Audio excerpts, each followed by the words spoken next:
Hey guys, today we're going to talk about kind of the changes during the 1920s in American culture. And really, the changes in the broader culture actually emanate or radiate from the changes in the black culture during the time frame and what becomes known as the Harlem Renaissance. So we're going to talk a little bit about the Harlem Renaissance and how that's going to impact the larger culture as a whole. All right, so the Harlem Renaissance is made possible by the Great Migration. And this begins around 1910 when black Americans begin to migrate to northern cities from the South. It really picks up during World War I when labor is in demand. So Southern life obviously was difficult for African Americans. Many worked as sharecroppers or other low-paying jobs and often faced racial violence and certainly discrimination. Many looked to the North to find more freedom and more economic opportunities. And during World War I, as the demand for work for labor increased, African Americans often filled those jobs. African-American newspapers spread the word of opportunities in northern cities, and blacks streamed into cities such as Chicago, Detroit, Baltimore, and even New York. And this is known as the Great Migration.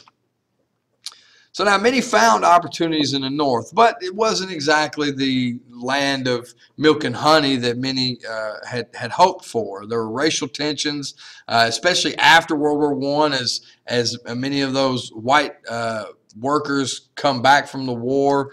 There's less demand for labor, shortage of jobs, and this creates tensions between black Americans and white Americans that they see that see them as competition for labor, and obviously just have racist ideologies that were prevalent at the time. There were a wave of riots in 1919. We saw that in the video that you guys watched. Basically, the deadliest of which occurred in Chicago when a young black kid swam to the white side of the beach and was basically killed by a rock thrown at his head by one of the white beachgoers.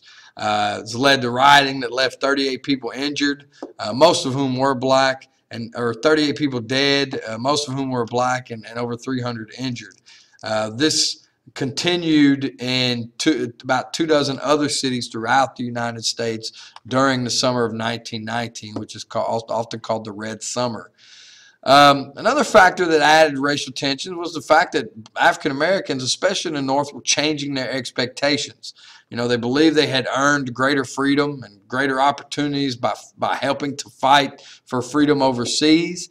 However, not everyone obviously agreed with that idea. And in fact, some whites were determined to strike back against this new African-American confidence. And in fact, much of the violence in the post-war period is directed at black soldiers wearing their uniforms and things of that nature.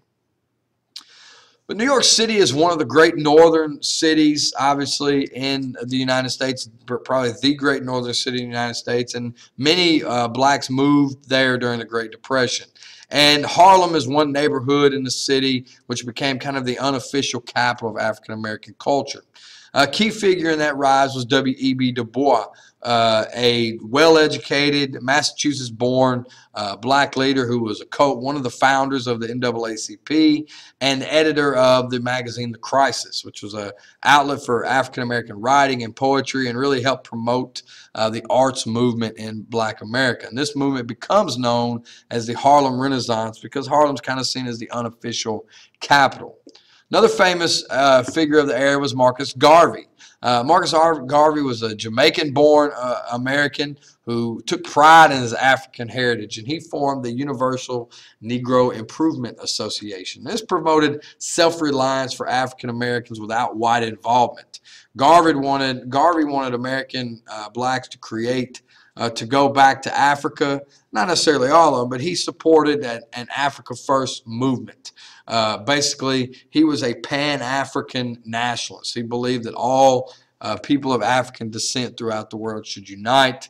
And he also wanted African Americans to establish their own economic and social success. So he promoted the Black Star Line, or he founded the Black Star Line, which promoted trade amongst Africans around the world. And about 2 million people joined the UNIA, and mostly poor blacks joined the UNIA.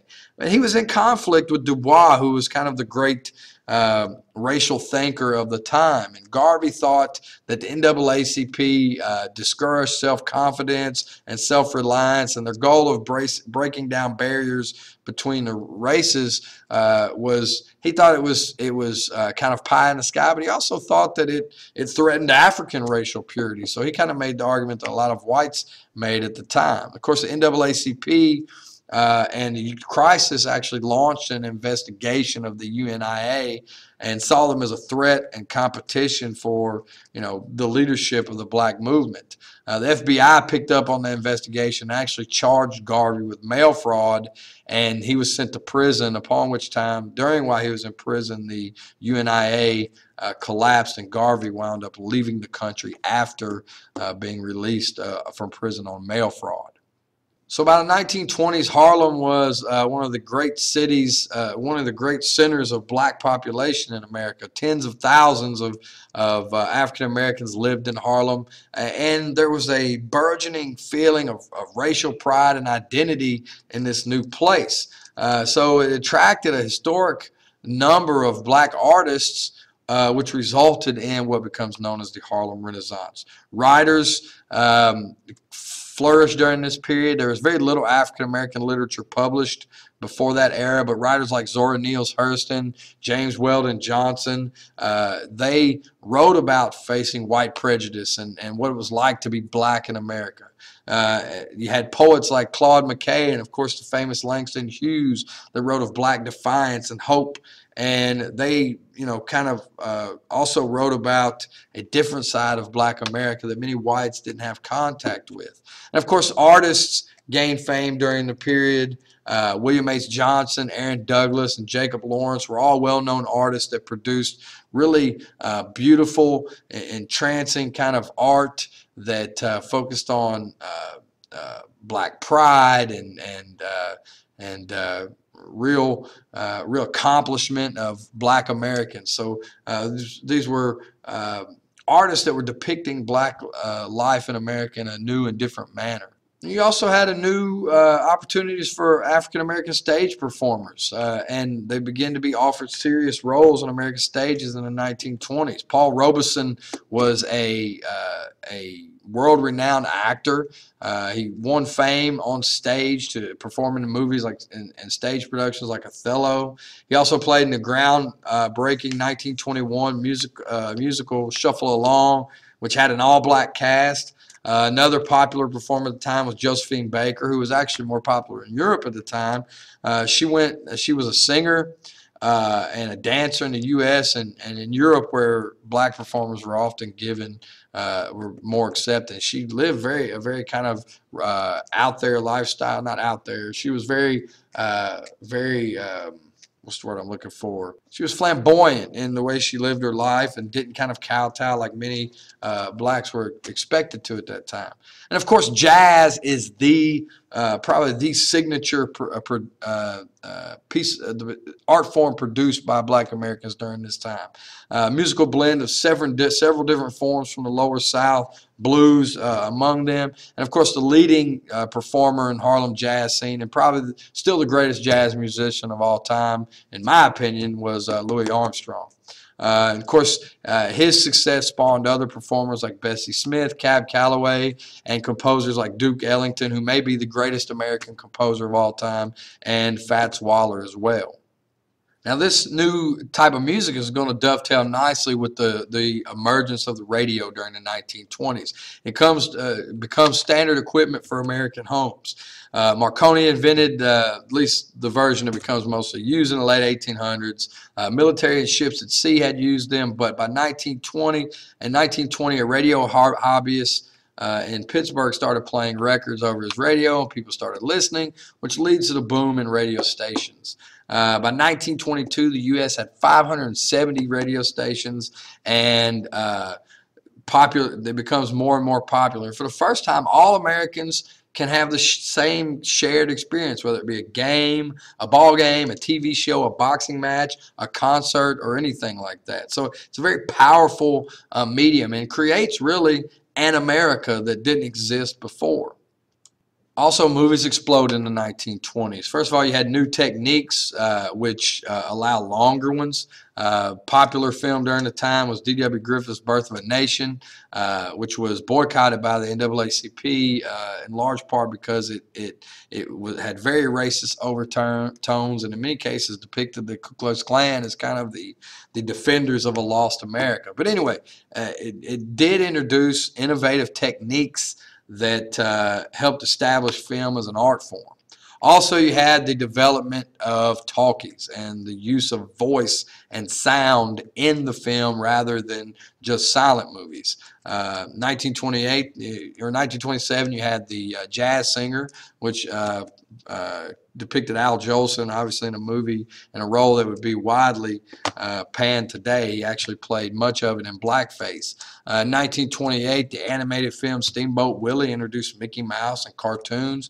And by the end of the 1920s, even at the height of the Great Depression, Americans bought 100 million movie tickets a week, even though the entire U.S. population was only about 123 million at the time. So basically, every American went to the movies at least once a week on average.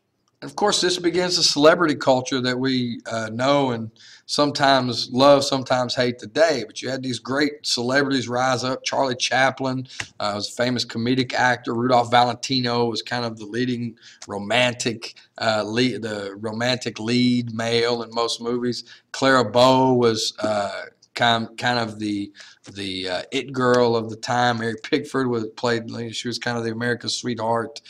Douglas Fairbanks, a major star of action films, was married to her.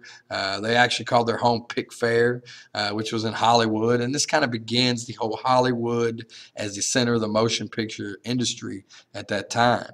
There was hero worship in other areas too. Charles Lindbergh became one of the major pilot heroes of the area. He basically made the first nonstop transatlantic flight on May 21st, 1927. He touched down in Paris after a 33.5-hour flight from New York and earned the nickname Lucky Lindy, and really became kind of the most beloved American hero of the time. In that vein, Amelia Earhart becomes probably the most revered woman aviator, maybe of all time, but certainly of that time. She became the first woman to fly across the Atlantic, and she actually set out on a flight around the world when she actually disappeared over the Pacific Ocean in 1937. And that remains one of the great mysteries of history still to this day. Sports were a major draw of the period, although, to be honest, the big three were baseball, horse racing, and boxing at the time. College football was more popular than NFL at that time. Golf was kind of rising, but you had some very important sports heroes at the time. Helen Willis won 31 major tournaments and 2 Olympic gold medals in tennis. Of course, Babe Ruth was widely considered and still widely considered the greatest baseball player of all time. Red Grange, the college football player known as the Galloping Ghost, he was the first major star to turn professional after college. So this is going to lead to kind of the birth and the growth of what we know now as the NFL.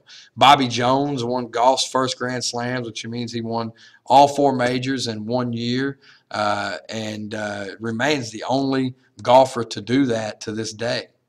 And to kind of show you how things have changed, Bobby Jones, after winning the Grand Slam, actually retired to become an attorney, I think in Atlanta. But so professional sports were viewed much differently at that time.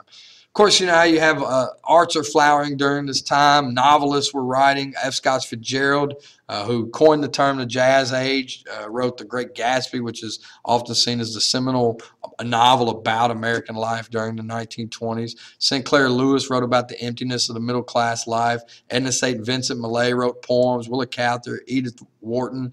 Ernest Hemingway would coin the phrase the lost generation. He was important during that time. Bruce Barton actually compared Jesus to a modern business executive, very controversial. And of course, George Gershwin kind of helps bring jazz into the mainstream and writes Rhapsody in Blue, which is kind of seen as a major American standard to the day. So lots of change going on during this time, and we'll continue to discuss it into the Depression.